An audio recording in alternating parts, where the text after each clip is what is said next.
gidiyorum kanka. Oğlum bu yol ne biçim? Bu yolu kim bulmuş hiç acaba? Doğru yere de götürüyor. Sen tutarak gidebiliyorsun tabii.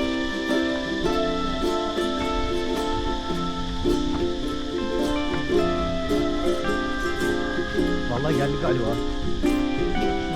Şunu çek. Ne o? Bak. Bu ne oğlum? Yarasa mı o?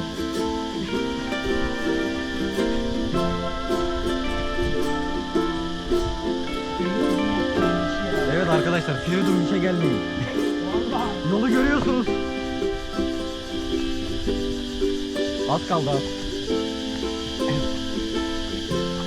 Yaklaşık üst taraftan 450 metre aşağı gidiyoruz arkadaşlar. Bu çile çekilir mi? Göreceğiz. Manzarayı görene kadar merak ediyorum sadece. Aa, dalga sesi geldi. Oğlum terledim.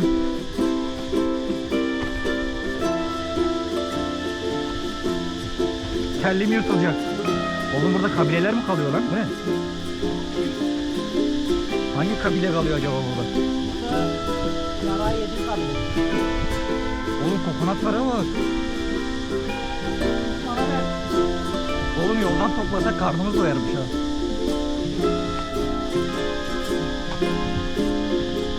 Allah'ım geldik. Geldik. Vallahi geldik ha.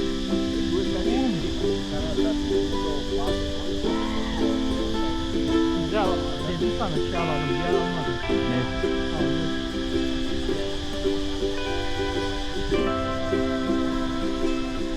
İşte arkadaşlar, Firidun Beach.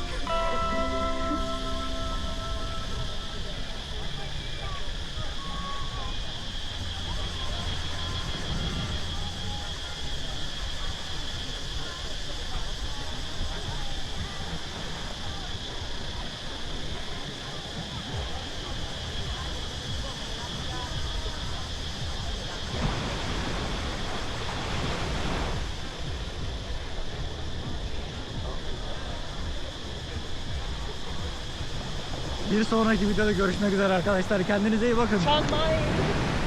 Ama